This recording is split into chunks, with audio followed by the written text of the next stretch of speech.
محب لله وبغض لله ومنع لله وعطى لله وقد استقبل الإيمان الحمد لله رب العالمين الحمد لله كل شكر আদায় করি যে রব্বুল আলামিন আপনাকে আমাকে এমন একটা পবিত্র মাসে 12 রবিউল মাস যে রব্বুল আলামিন রবিউল মাসের 12 তারিখে আল্লাহ তাআলা এমন একটা দিনে যে দিনটা আমাদের প্রিয় হাবিব মুহাম্মদ মুস্তাফা সাল্লাল্লাহু আলাইহি ওয়াসাল্লাম দুনিয়ার ভিতরে আসছে সেই দিনেই আমরা ওই নবী করিম সাল্লাল্লাহু আলাইহি সাল্লামের প্রতি দরুদ শরীফ পড়া তারপর নবী করিম সাল্লাল্লাহু আলাইহি সাল্লামের কাছে সালাম পাঠানোর জন্য আল্লাহ তাআলা এমন একটা মজমায় আপনাকে আমাকে আশা এবং বসার মতো তৌফিক দিয়েছেন এইজন্য শুকরিয়া জানাই বলি আলহামদুলিল্লাহ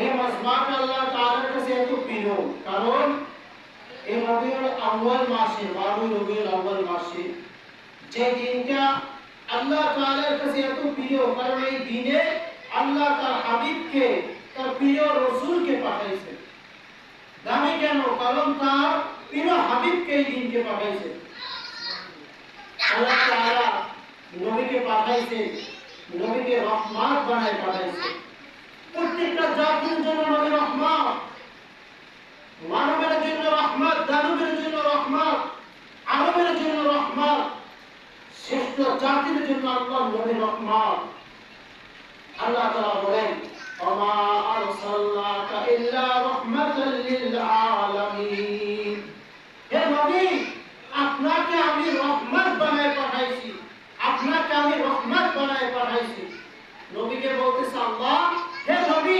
আপনাকে আমি রহমত বানায় পাঠাইছি তারপর কবি বলেন শ্রদ্ধা জোদস রহমাতাল লিল আলামিন মসজিদে উসুদ হামারু ये জমিন শ্রদ্ধা জোদস রহমাতাল লিল আলামিন যে আল্লাহ তাআলা নবীকে রহমত বানায় দুনিয়ার ভিতরে পাঠাইছে মসজিদে উসুদ হামারু ये জমিন ওই নবীর কারণে আল্লাহ তাআলা এই জমিনটা মসজিদ বানায় দিয়েছে নবীর কারণে এই জমিন মসজিদ বানায় দিয়েছে আল্লাহ তাআলা তার কারণে নবীর কারণে পুরো জমিন মসজিদ কারণ আপনি যেখানে নামাজ পড়বেন নামাজ হয়ে যাবে কারণ শুধু এই নবীর ওসিলায় আমরা পুরো জমিন পাইছি মসজিদ যেখানে নামাজ পড়বো নামাজ হয়ে যাবে মানে কার ওসিলায় নবীর ওসিলায় এই নবী এমন এক নবী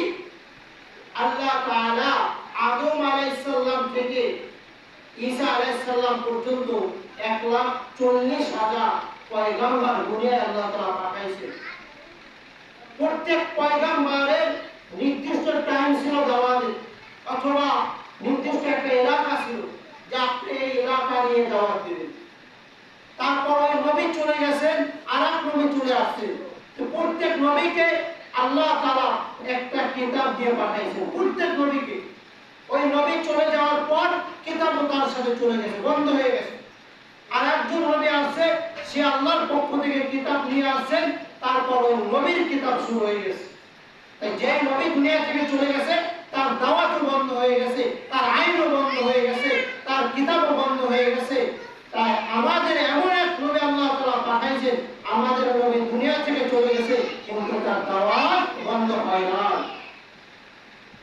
আমাদের নবী দুনিয়া থেকে চলে গেছেন কিন্তু তার আইন কানুন বন্ধ হবে না আমাদের নবী দুনিয়া থেকে চলে গেছেন তারপর গোটা উম্মাহ কিয়ামত পর্যন্ত যত মানুষ আসবে তার অনুসারী হতে হবে যদি কেউ না হয় তারা একটা কাফের হয়ে কবরে যেতে হবে এইজন্য তাহলে নবীকে এমন ভাবে পাঠাইছেন নবীকে এমন ভাবে আমাদের জন্য পাঠাইছেন আল্লাহ তাআলা এই নবীকে এত ভালোবাসে গেছেন যে নবীর জন্য এই নবীর উম্মত হওয়ার জন্য প্রত্যেক নবী আল্লাহ তাআলার কাছে অনুরোধ করতেছে আল্লাহ আমাকে ওই নবীর উম্মত বানান আল্লাহ আমাকে ওই আখির নবীর উম্মত বানান যে নবীকে আপনি আদম আলাইহিস সালামের আগে বানায় রাখছেন যে নবীকে আপনি আদমের আগে বানায় রাখছেন আল্লাহ তাআলা আদম আলাইহিস সালামের আগে আমাদের নবীকে বানায়া তার বার মতো আসমানে রাখছেন তারকার মতো আসমানে রাখছে। যখন নবী দুনিয়ায় আসবেন তখন সমুদ্রের সমুদ্রের পানিগুলো ঝরতেছে আনন্দে, যে এমন এক নবী আসতেছেন দুনিয়ায় যে নবীকে না বানাইলে আসমান জমিন আল্লাহ তাআলা কিছু বানাইতো না। আপনি আমি তো দূরের কথা, সেই নবীকে আমরা সেই নবীর উম্মত। একদিন সাহাবীরা একটা বৈঠকের পর বাইরে গিয়ে বলতেছে, এটা হলো আব্বাস রাদিয়াল্লাহু তাআলার মধ্যে হাদিসটা। সাহাবীরা একটা বৈঠকের পর বাইরে যে একজনের কানে আরেকজন বলতেছে যে আল্লাহ তাআলা ইব্রাহিমকে ভালোবাসা ইব্রাহিম খলিলুল্লাহ নাম দিয়েছে, আল্লাহ তাআলা মুসাকে ভালোবাসা মুসা কালিমুল্লাহ নাম দিয়েছে, আল্লাহ তাআলা ঈসাকে ভালোবাসা ঈসা রুহুল্লাহ নাম দিয়েছে। তখন এই কথাটা নবী করিম সাল্লাল্লাহু আলাইহি ওয়াসাল্লাম শুনছে, দূর থেকে বড় করছে। নবী করিম সাল্লাল্লাহু আলাইহি ওয়াসাল্লাম আয়েশা মুস্কা হাসি দিয়ে বলতেছে, হে আমার সাহাবীরা, আমি এটাও মানি যে ইব্রাহিমকে আল্লাহ তাআলা ইব্রাহিম খলিলুল্লাহ নাম দিয়েছে। ইব্রাহিম আল্লাহকে ভালোবাসা এই খলিলুল্লাহ উপাধি নাম পেয়েছে। তারপর ঈসাকে যে আল্লাহ তাআলা ঈসা রুহুল্লাহ ভালোবাসা এই নাম দিয়েছে। কি কারণে? কারণ ঈসা আল্লাহ তাআলাকে ভালোবাসেন। ইব্রাহিম খলিলুল্লাহ কিভাবে নাম দিয়েছেন? ইব্রাহিম আলাইহিস সালাম একদিন আল্লাহ তাআলার ইবাদত করতেছেন। আল্লাহ তাআলার ইবাদত করার পর ফেরেশতারা বলতেছে, আল্লাহ আপনি তো ইব্রাহিমকে পাঠাইছেন আপনার ইবাদত করার জন্য, কিন্তু আপনি তো ইব্রাহিমকে ধন সম্পত্তি দিয়ে দিয়েছেন, এই জন্য ইব্রাহিম আপনার ইবাদত করতেছে। তখন আল্লাহ তাআলা ফেরেশতাদেরকে বলতেছে, হে ফেরেশতারা, তোরা কি ইব্রাহিমকে পরীক্ষা করবি? যে ইব্রাহিম কেন আমার ইবাদত করতেছে? যা, একজন ফেরেশতা ভিক্ষুকের মতো যা, ভিক্ষুকের মতো যাইয়া ওই ফেরেশতা ইব্রাহিমের দরজার সামনে যে বলতেছে, সুবহানাল্লাহ, আলহামদুলিল্লাহ, আল্লাহু আকবার। যখন এই জিকির করতেছে তখন ইব্রাহিম তার পেশাব থেকে বলে আসে যে কে আমার মাওলার ডাক, কে আমার মাওলার শব্দটা, কে আমার মাওলার নামটা নিয়ে ডাক দিচ্ছে, শোনার জন্য দৌড়ে আসছে। আয়েশা দেখতেছে এক পাগল সে আল্লাহর নাম নিয়ে ডাকতেছে। তখন বলতেছে, ভাই তুমি কি আল্লাহর নাম নিয়ে ডাকছো? বলতেছে, হ্যাঁ আমি ডাকছি। বলতেছে, ভাই আবার একটু বলো আল্লাহর নাম, আমার ওই আল্লাহর মধুর নাম আমার শুনতে মনে চাচ্ছে, তুমি তো আবার বলো আল্লাহর নাম, তুমি তো আবার বলো। তখন ওই পাগল বলতেছে যে আমি আল্লাহর নাম নিতে পারি, কিন্তু শর্ত আছে। কি শর্ত?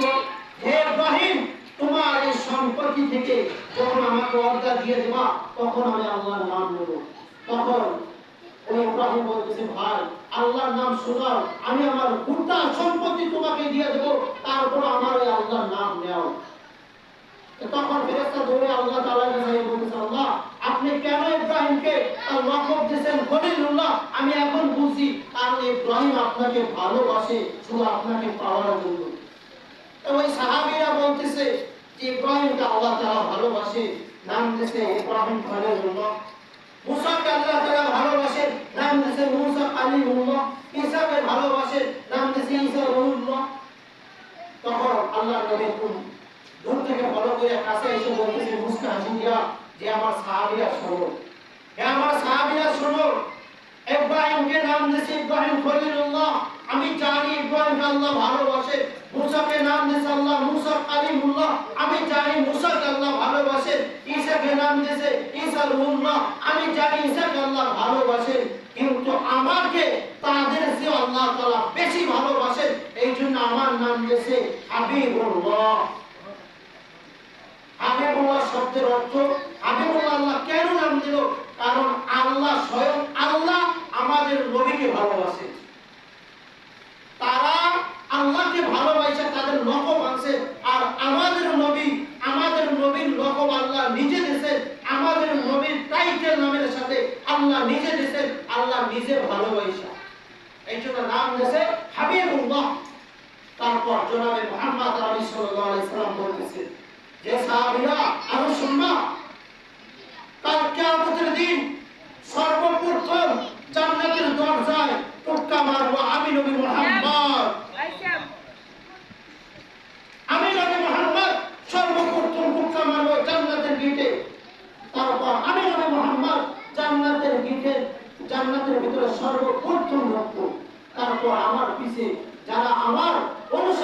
মধ্যে তারা ঢুকবে।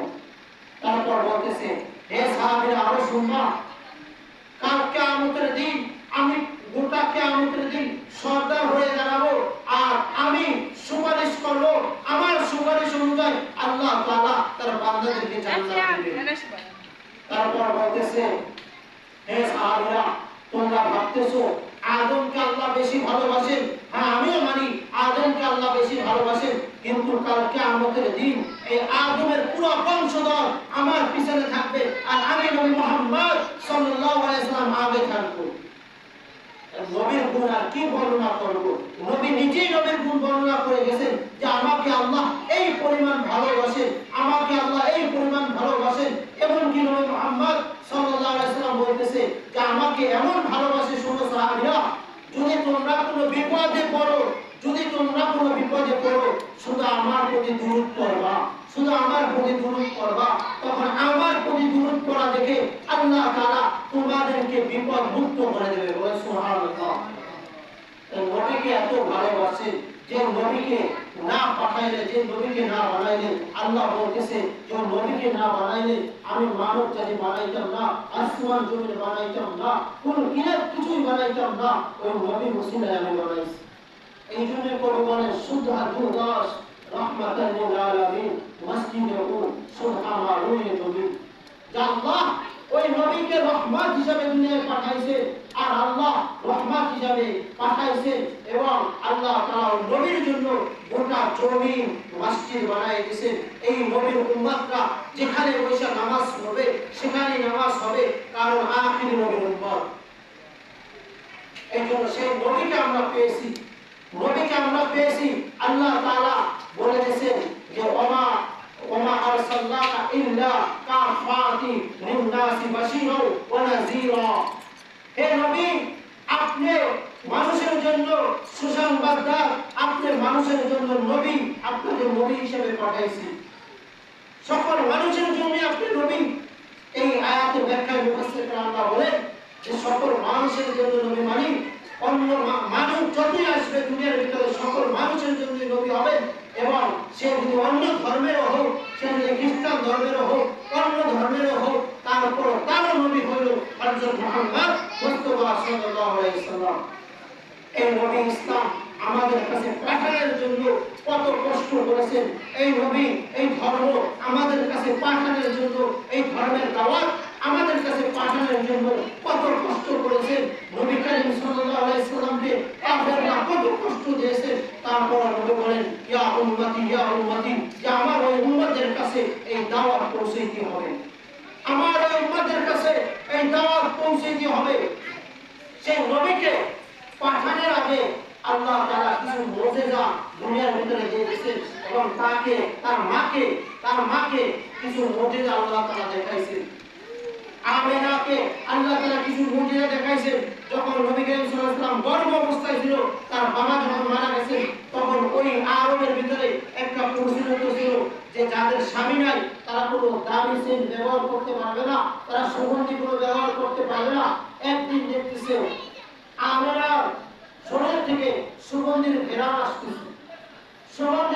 আসতেছে, তখন আরববাসী ওই আমেনা রসুলকে আবু তালেবকে ডাক দিয়ে, আব্দুল মুত্তালিবকে ডাক দিয়ে বলতেছে যে আপনার পুত্রের বৌদি সেন্ট মাগবে। আরবের ভিতরে আইন যাদের স্বামী নাই তারা সেন্ট মাগতে পারবে না, সুগরাম ব্যবহার করতে পারবে না, কিন্তু আপনার স্বামী তো আপনার পুত্রের বৌদি এগুলো ব্যবহার করে। তখন একদিন ডাক দিয়ে বলতেছে আমার পুত্রের বউ, তুমি কি এগুলো ব্যবহার করতেছো? বলতেছে না আমি ব্যবহার করি না। বলতেছে আমি যখন স্যাপ ফেলাই আমার স্যাপ থেকে জান্নাতের সুগন্ধ বের হয়। তখন বলতেছে ঠিক আছে, আমার সামনে তুমি স্যাপ ফেলাও, আমার সামনে তুমি স্যাপ ফেলাও। যখন স্যাপ ফেলাইছে তখন আব্দুল মুত্তালিব দেখতেছে পুরো সুগন্ধের ঘর ভরে গেছে। কারণ কি, তার পেটের ভিতরে আমাদের নবী মুহাম্মদ। শুধু এই উসিলায় আল্লাহ তাআলা তার ওই বুকের স্যাপ থেকে সুগন্ধ, জান্নাতের সুগন্ধ বার করতেছে, জান্নাতের সুগন্ধ। এজন্য সেই নবীর উম্মত হিসেবে আসছে। শুধু তাই নয়, যখন নবীকে আল্লাহ তাআলা দুনিয়ার ভিতরে পাঠাইবেন, তখন আল্লাহ একজন ফেরেশতাকে বলতেছে হে ফেরেশতা যাও দুনিয়ার ভিতরে যাও,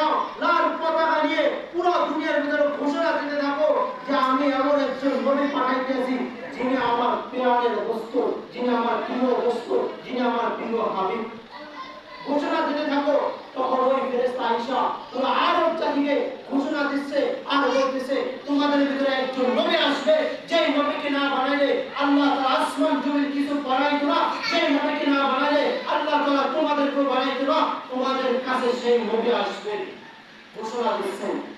তখন সমুদ্রের পানি এই কথা শুনে সমুদ্রের পানি ঘোরাঘুরি করা শুরু করছে যে আরে এমন একজন নবী আসতেছে, এমন একজন নবী আসতেছে যিনি হলো রহমাতাল লিল আলামিন।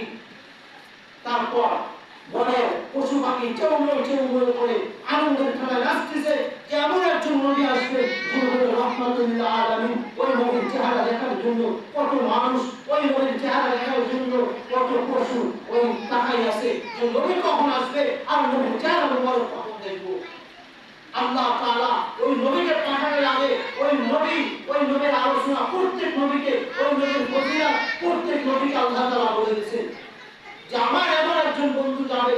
তখন প্রত্যেক নবীকে এই নবীর ব্যাপারে বলে দিয়েছে। আর এই নবীর উম্মত হওয়ার জন্য প্রত্যেক নবী আল্লাহ তাআলার কাছে আবদার করছে যে আল্লাহ আমাকে ওই নবীর উম্মত বানান, ওই নবীর উম্মত হইতে যদি পারি কাল কিয়ামতের দিন ওই নবীর সুপারিশ পাইতে পারি।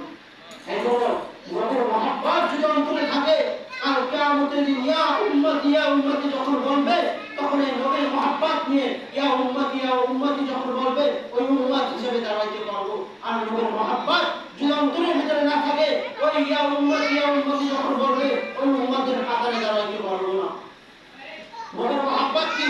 নবী করিম সাল্লাল্লাহু আলাইহি ওয়াসাল্লাম বলে গেছেন যে যখন আমি দুনিয়া থেকে চলে যাব আমার সুন্নাহগুলো যখন তোমরা আঁকড়ে ধরবা, আমার সুন্নাত অনুযায়ী চলবা, আমার অনুসরণ করবা, তখনই আমার মহব্বত তোমাদের ভিতরে আসে বলে কাল কিয়ামতের দিন আমি সাক্ষ্য দেব। আর যখন আমার সুন্নাত থাকবে না, আমার যে চলাফেরা এগুলো তোমাদের ভিতরে থাকবে না, তখন কাল কিয়ামতের দিন যতই ইয়া উম্মতি বলি কাল কিয়ামতের দিন আমার উম্মতের কাতারে তুমি দাঁড়াইতে পারবা না। এজন্য নবীর মহব্বত অন্তরের ভিতরে রাখবেন আর নবীর সুন্নাহগুলো নিজের ভিতরে আমল করার মতো চেষ্টা করবেন। আর নবীর প্রেম ভালোবাসা যখন অন্তরের ভিতরে থাকবে আর কিয়ামতের দিন নবীর উম্মাহ হিসেবে দাঁড়াইতে পারবো। আর নবীর নিজের হাত দিয়া হাউজে কাউসারের পানি পান করাবে। আল্লাহর নবী নিজে তার হাত দিয়া হাউজে কাউসারের পানি পান করাবে এবং কি যারা তার উম্মাহ এই উম্মতগুলো জান্নাতের ভিতরে নিয়ে যাবে। এজন্য বেশি বেশি আজকের এই দিনটা বেশি নবীর প্রতি দরুদ করব। আর আলহামদুলিল্লাহ অনেকে রোজা রাখছে, আলহামদুলিল্লাহ অনেক মা বোনরা রোজা রাখে, অনেক মা বোনরা এই দিন আসলে রোজা রাখে। এজন্য তাদের জন্য দোয়া করি। আর এই দিন দোয়া কবুলের দিন বেশি আল্লাহ তাআলার কাছে আজকে দোয়া করব যে আল্লাহ যাতে ওই নবীর উম্মত হিসেবে কবুল করেন। যে নবীকে না বানাইলে আপনাকে আমাকে বানাইতো না, ওই নবীর উম্মত হিসেবে যাতে আল্লাহ তাআলা কবুল করেন। আপনি আমি যতই বলি যে নবীর উম্মাহ কাল কিয়ামতের দিন আল্লাহর মসজিদে বলে সরকু তুমি দূর হও কারণ তুমি আমার উম্মত না, তখন আপনার আমার কি হবে? কাল কিয়ামতের দিন যখন নবী বলবেন সরকু তুমি দূর হও তুমি তো আমার উম্মত না, তখন যতই দুনিয়ায় বসে উম্মত বলে যায়, যতই দুনিয়ায় বসে নবীর প্রেমিক হয়ে যায়, যদি ওই সময় নবী বলেন সরকু তুমি দূর হও তোমার ভালোবাসা আমাকে দেখানোর জন্য কর নাই, তোমার ভালোবাসা মানুষ দেখানোর জন্য তুমি আমাকে ভালোবাসো। এজন্য খবরদার আমি আল্লাহর নবীকে ভালোবাসবো, এমন ভালোবাসো মান হাব্বা লিল্লাহি, আমি নবীকে ভালোবাসবো এমন ভালোবাসবো যে নিজের মা বাবার চেয়ে ভালোবাসবো, অমিন ওয়ালিদাইনি নিজের মা বাবার চেয়ে ভালোবাসবো, সমস্ত মানুষের চেয়ে নবীকে যখন ভালোবাসবো তখন প্রকৃত ইমানদার হইতে পারবো। এজন্য নবীর ভালোবাসা অন্তরের ভিতরে আনবো। একজন আজকে দোয়া করব। আর এই দোয়া যারা অনুষ্ঠান করছে, যারা টাকা পয়সা দিয়ে যারা শরীর হয়েছে তাদের জন্য দোয়া করব। আল্লাহ তাআলা আপনাকে আমাকে কথা অনুযায়ী আমল করার মতো তৌফিক দান করুন। আলহামদুলিল্লাহি রাব্বিল আলামিন।